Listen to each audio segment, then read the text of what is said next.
जो था, जिसकी वजह से आज एक झारखंड रियासत बन सकी।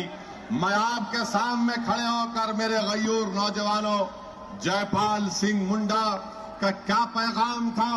जयपाल सिंह मुंडा ने जब आरक्षण का मुतालबा किया तो ये नहीं कहा, उस दस्तूर साज असेंबली में बड़े बड़े लोग बैठे हुए थे, तो जयपाल सिंह मुंडा ने ये नहीं कहा कि मैं तुमसे भीख मांगता हूं, तुम आदिवासियों के लिए आरक्षण दे दो। जयपाल सिंह मुंडा ने कहा कि मैं तुमसे भीख नहीं मांग रहा हूं, मैं तुमसे अपना हक मांग रहा हूं। मैं उन लोगों से अपना हक मांग रहा हूं जिन्होंने 6000 साल तक आदिवासियों पर जुल्म किया, और मैं तुमसे आरक्षण का मुतालबा करता हूं। आज जयपाल सिंह मुंडा की तकरीर के अल्फाज मुझे याद आते हैं कि जयपाल सिंह मुंडा ने क्या कहा कानून साज कॉन्स्टिट्यूएंट असेंबली में। जयपाल सिंह मुंडा ने कहा कि हर एक को आरक्षण मिलना चाहिए, चाहे वो आदिवासी हो, चाहे वो दलित हो, चाहे वो जैन हो या मुसलमान हो। ये पैगाम जयपाल सिंह मुंडा हिंदुस्तान के 17 करोड़ मुसलमानों को दे रहा है, झारखंड के गयूर मुसलमानों को पैगाम दे रहा है, झारखंड की सरजमीन पर बसने वाले हमारे गयूर आदिवासी भाइयों और बहनों को दे रहा है, ईसाइयों को दे रहा है जो हिंदुस्तान के सेकुलरिज्म को मानते हैं। आज भी जयपाल सिंह मुंडा तुमको पुकार पुकार कर कह रहा है कि वतन अजीज हिंदुस्तान में अगर तुमको इंसाफ मिलना है तो याद रखो, आलाजाद के लोग तुमको भीख मांगने पर इंसाफ नहीं देंगे। इंसाफ तुमको उस वक्त मिलेगा जब तुम उठ खड़े होगे अपने इंसाफ के हक को लेने के लिए। अगर आज तुम उठ जाओगे, तुम अगर आज बेदार हो जाओगे, अगर आज तुम गुलामी की जंजीरों को तोड़ दोगे, अगर आज तुम अपने दिल से मोदी और आरएसएस का खौफ को मिटा दोगे, तुम अपने दिलो दिमाग से कांग्रेस की उस मक्कारी को निकाल कर फेंक दोगे, तो यकीन जानो इंसाफ शुरू होना यहां से इस गांधी मैदान से शुरू हो जाएगा। मेरे अजीज दोस्तों और बुजुर्गों, मेरे अजीज दोस्तों और बुजुर्गों, यहीं पर इसी सरजमीन पर जहां पर मुझे आने का मौका मिला, सुनो नौजवानों, तुमको ये आरएसएस के लोग कहते हैं, ये बीजेपी के लोग हमसे कहते हैं कि हिंदुस्तान तुम्हारा नहीं है। अरे पूछो उन लोगों से कि शेख भिखारी जब सन 57 में अंग्रेजों को आदिवासियों के साथ मिलकर मार मार कर भगा रहे थे, तो कहां थे आरएसएस की चड्डी पहनकर लड़खड़ाने वाले? कहां थे लोग जो आज हमसे पूछते हैं कि बताओ तुम हिंदुस्तान के शहरी हो या नहीं हो? जो आज हमसे आकर झारखंड की सरजमीन पर अमित शाह आकर कहते हैं, क्या कहते हैं कि झारखंड पे एनआरसी लगाएंगे। अरे अमित शाह, हम तुमसे पूछ रहे हैं, हम तुमको बता रहे हैं, तुम्हारे इल्म में इजाफा कर रहा हूं कि असदुद्दीन ओवैसी, अमित शाह, मोदी, रघुवर दास, ये तमाम लोग अगर एनआरसी होगी और सिवाय हमारे आदिवासी भाइयों के कोई शहरी साबित नहीं होगा। फिर कहां जाओगे तुम? कितनी दूर तक जाओगे बताओ? मगर शेख भिखारी रहमतुल्लाह अलैह ने आदिवासी हमारे भाइयों के साथ मिलकर अंग्रेजों को भगाया था, अपनी जान की अजीम कुर्बानी दी थी। हम शेख भिखारी रहमतुल्लाह अलैह की इस अजीम कुर्बानी को नहीं भूल सकते। मैं उनको खराज अकीदत पेश करता हूं और बताना चाहूंगा कि आज फिरका परस्त जहन रखने वाले, हिंदुत्वा की आइडियोलॉजी को मानने वाले, जो हिंदुस्तान की गंगा जमनी तहजीब, जो हिंदुस्तान के कॉम्पोजिट कल्चर, जो हिंदुस्तान की ये मोहब्बत के दुश्मन है, मैं तुमको कह रहा हूं कि किसने मुस्लिम लीग की मुखालिफत की थी, किसने पाकिस्तान की मुखालिफत की थी? यही 1937 में मोमिन कॉन्फ्रेंस ने मुस्लिम लीग को शिकस्त दी थी उस वक्त के बिहार में। आज आकर ये लोग हमसे पूछते हैं कि बताओ तुमको हिंदुस्तान से मोहब्बत है या पाकिस्तान से मोहब्बत है? हमारे बुजुर्गों को जिस वक्त पाकिस्तान की बात कर रहे थे, हमारे बुजुर्गों ने उनकी मुखालिफत की। जब जिन्ना ने टू नेशन थ्योरी की बात की तो सावरकर ने भी टू नेशन थ्योरी की बात की, मगर हमने बात नहीं की। हमारे बुजुर्गों ने जब मुल्क का बंटवारा किया गया तो हमने कहा नहीं जाएंगे पाकिस्तान को, क्योंकि हिंदुस्तान हमारा सरजमीन है, हिंदुस्तान हमारा वतन है। अरे हमने हिंदुस्तान की एक एक चीज से मोहब्बत की और इंशाअल्लाह ताला सुबह क़यामत तक हिंदुस्तान से मोहब्बत करते रहेंगे। मैं अपनी वफादारी और मोहब्बत का सबूत अब नहीं दूंगा। अगर कोई हमसे पूछेगा कि बताओ तुम्हारी वफादारी क्या है, तो मैं उनसे पूछूंगा कि जाओ हिंदुस्तान के कब्रिस्तानों के सामने खड़े होकर आवाज लगाओ और देखो उन खबरों को जहां से हमारे बुजुर्ग सीना तान कर सो रहे हैं, जिन्होंने अजमत के लिए, इस मुल्क की खूबसूरती को बचाने के लिए अपनी जानों को कुर्बान कर दिया। तो यकीनन मेरे अजीज दोस्तों और बुजुर्गों, हम अपने बुजुर्गों की कुर्बानियों को नहीं भूल सकते। मैं यहां पर खड़े होकर जयपाल सिंह मुंडा साहब को, शेख बेकारी रहमतुल्लाह अलैह साहब को सलाम करता हूं। और मेरे अजीज दोस्तों और बुजुर्गों, मैं तुमसे आज अपनी बात करने आया हूं और अपनी बात करके यहां से जाऊंगा। मुझे बताया गया कि जहां रांची में मुझसे जो ज्यादा मोहब्बत करने वाले हैं, उन्होंने मेरे पोस्टर के ऊपर कालिक लगाई। मैं उनसे कह रहा हूं कि और लगाओ। मैं उनसे कह रहा हूं कि तुम्हारा दिल नहीं भरा तो और लगाओ, हम और लगाएंगे। अगर तुम्हारा दिल भरता है तो हम 1 लाख पोस्टर पूरे झारखंड में लगाएंगे, तुम काला करो। मेरा मकसद यही है कि जो मेरा चेहरा काला कर रहे हैं, अगर तुम्हारे दिल में जो कालापन है, जो तुम्हारे दिल में जो कालापन है, अगर वो निकलता है मेरे मुंह पर कालिक लगाने से, तो निकाल दो, मगर हिंदुस्तान को काला मत करो। हिंदुस्तान को काला मत करो, भारत को काला मत करो। ओवैसी के चेहरे को तुम काला करना चाह रहे तो कहो। मुझे यकीन है कि तुम मेरे चेहरे को देखकर, मेरी खूबसूरती को देखकर तुमको तकलीफ होती। हम जब होटल में थे तो हमारे मीडिया के लोग मुझसे मुलाकात करने के लिए आए। ये हमारा इनका रिश्ता ऐसा है जैसा सास बहू का रिश्ता हो। मीडिया के लोग आए और हमसे पूछे कि आपसे सवाल करना है। मैंने उनसे कहा कि मेरे भाई, आप क्या सवाल करना चाहते हैं, मुझे बता दो। तो उन्होंने कहा कि हमारा पहला सवाल आपसे ये था, वो ये हो सकता है कि हिंदुस्तान के प्रधानमंत्री वजीर आजम अमेरिका गए, उस बारे में कुछ बोलिए।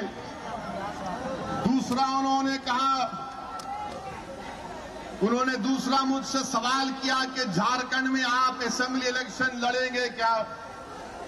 तीसरा उन्होंने सवाल किया एनआरसी के बारे में। तो मैंने कहा जितने आपके सवालात हैं जलसे में आ जाइए, मैं आपको पूरा उसका भरपूर जवाब दूंगा। प्रधानमंत्री से और बीजेपी से पूछूंगा कि आपकी सरकार का मानना है made in India, make in India. Modi और उनकी सरकार कहती है कि हिंदुस्तान में पैसा लाइए, हिंदुस्तान में पैसा लगाइए, भारत में फॉरेन डायरेक्ट इन्वेस्टमेंट आना चाहिए। मैं भी मानता हूं होना चाहिए। हम बीजेपी से, मोदी सरकार से पूछना चाहते हैं, क्या ये बात सच है कि हमारे मुल्क भारत की एक कंपनी जिसका नाम पेट्रोनेट, नाम क्या है, पेट्रोनेट पेट्रोनेट ने अमेरिका में एक कंपनी है जिसका नाम है टेलुरियन। टेलुरियन कंपनी में भारत की कंपनी पेट्रोनेट ने, आपको मालूम कितना वहां पर सरमायाकारी की, कितना इन्वेस्टमेंट किया? 17,000 करोड़ रुपए हिंदुस्तान के भारत के प्रधानमंत्री ने अमेरिका के कंपनी में हमारे 17,000 करोड़ रुपए वहां पर टेलुरियन कंपनी में इन्वेस्ट किए और सारी दुनिया में कह रहे हैं make in India, made in India. हमारा पैसा, भारत का पैसा, भारत के वासियों का पैसा, भारत के प्रधानमंत्री 17,000 करोड़ रुपए टेलुरियन कंपनी में इन्वेस्ट करता है पेट्रोनेट, जबकि इस कंपनी के मार्च अप्रैल के इजलास में इसकी मुखालिफत की गई थी। बैठ जाइए भाई, अब आप रोक नहीं सकते इस पब्लिक को, बैठ जाइए, बैठिए बैठिए, नीचे बैठना सीखिए तो उठेंगे आप, बैठिए बैठिए।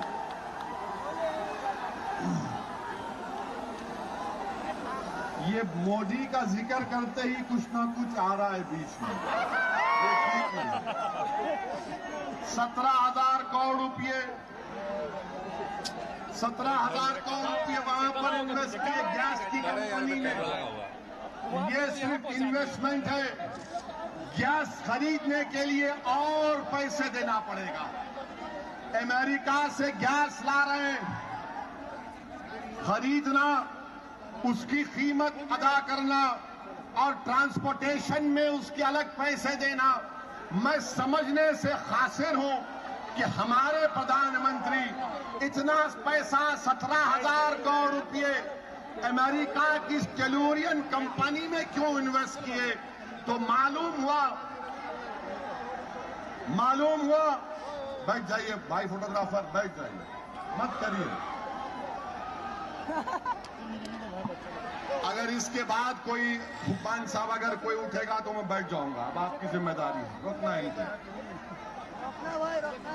इधर का भी बैठाइए। हम इस बात को समझने से कासिर हैं, अरे ओए, आप लोग गलत जगह लगाए कि हमारे प्रधानमंत्री गलत जगह लगाए भाई।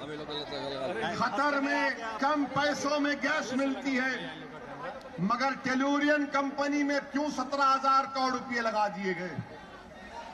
ये मालूम हुआ कि टेलुरियन कंपनी अमेरिका में डोनाल्ड ट्रंप को इलेक्शन में पैसा देती थी।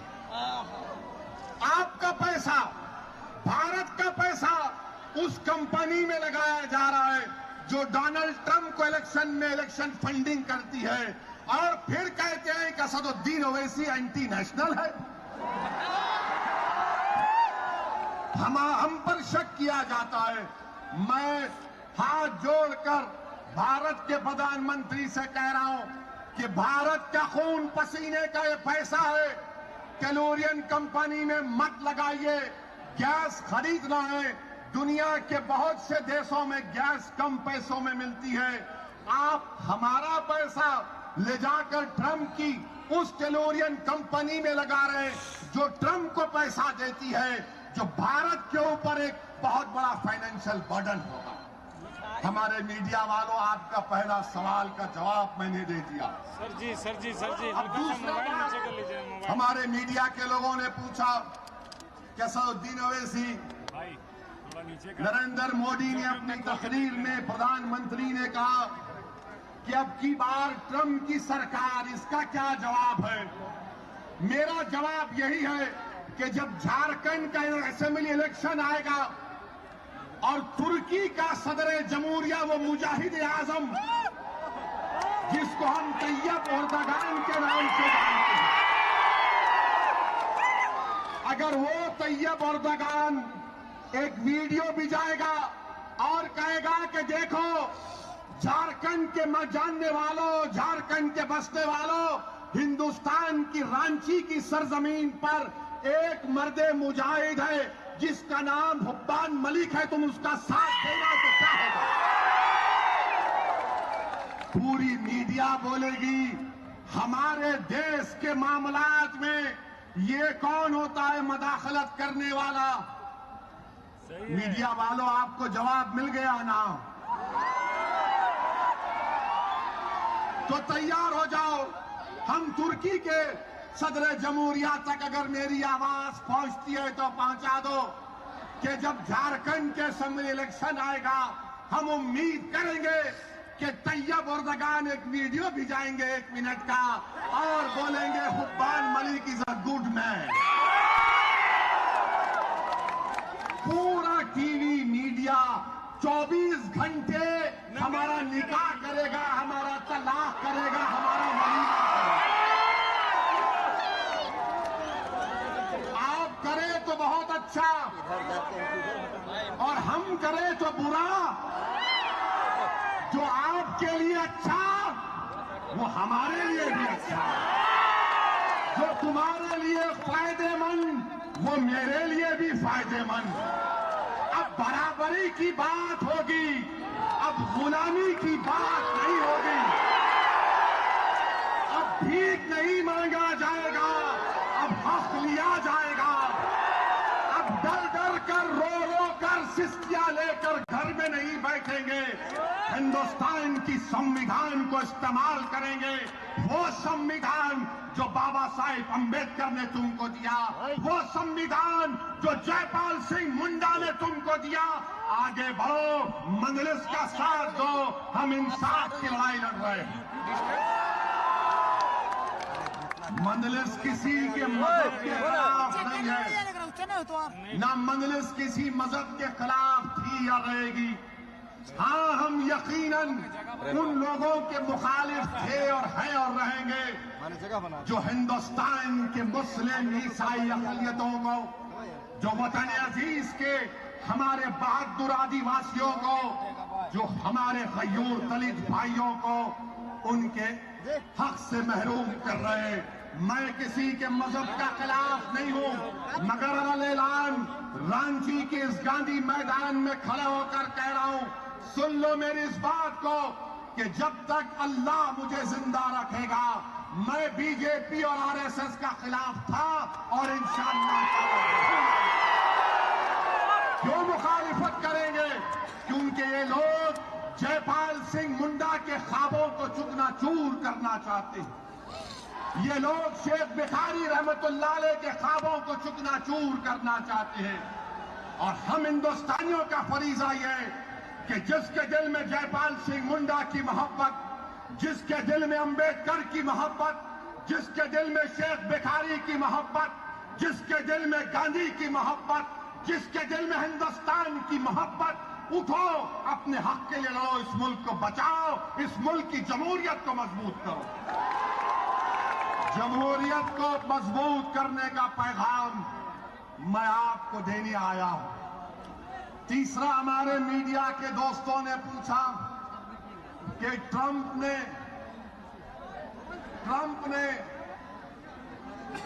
कल इमरान खान पाकिस्तान के वजीर आजम से मुलाकात की, तो पाकिस्तान के वजीर आजम की मौजूदगी में ट्रंप ने इमरान खान और पाकिस्तान की तारीफ कर दी। मोदी जी, आपने 50,000 लोगों के सामने, वो 50,000 जो लोग जमा हुए, वो तमाम के तमाम अमेरिकन पासपोर्ट होल्डर हैं। उनकी मौजूदगी में आपने ट्रंप की तारीफ की। हाथ पकड़कर ऐसा चल रहे थे, ऐसा लग रहा था कि दो आशिक जा रहे हैं। ठीक है, आपका इश्क ट्रंप से है, हमको उस पर कोई टिप्पणी करना नहीं। आपका इश्क आपको मुबारक, मगर ये कौन सा वन वे लव है कि आप तो ट्रंप से मोहब्बत के दावे कर रहे हैं और वो इमरान खान और पाकिस्तान की तारीफ कर रहा है।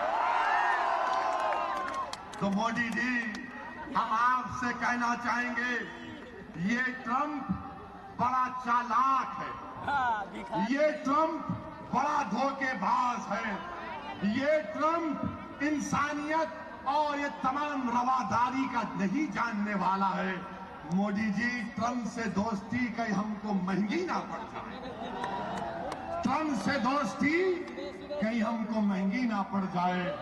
आप हमारे मुल्क के प्रधानमंत्री हैं। मैं आपका सियासी तौर पर मुखालिफ था, हूं और रहूंगा, मगर आप मेरे प्रधानमंत्री हैं। हम आपको सिर्फ बता रहे हैं, जरा ये ट्रम्प से मोहब्बत को कम करिए। नहीं मालूम, अगर कल ट्रम्प इंशाअल्लाह इलेक्शन हार गया तो फिर कोई और वहां का सदर बनेगा, तो फिर आपको दोबारा बहुत मुश्किल पेश आएगी। ये 3 सवालात अमेरिका के ताल्लुक से हमारे मीडिया के लोगों ने मुझसे पूछा, और फिर पूछा कि आप भाई बैठ जाओ, और पूछा कि क्या झारखंड में आप इलेक्शन लड़ेंगे। मैंने कहा ये मजमा जो इतना जमा हुआ है, ये क्यों जमा हुआ है? हम क्या कोई यहां पर नौटंकी करने आए? नहीं, झारखंड में हम अपने झंडे को गाड़ने आए हैं। झारखंड की आवाम में, झारखंड के आदिवासी भाइयों बहनों में, दलित भाइयों और बहनों में, ईसाई भाई और बहनों में, गैर मुसलमानों के दिलों में, सेकुलरिज्म पर अटूट यकीन करने वालों में हम अपना भरोसा कायम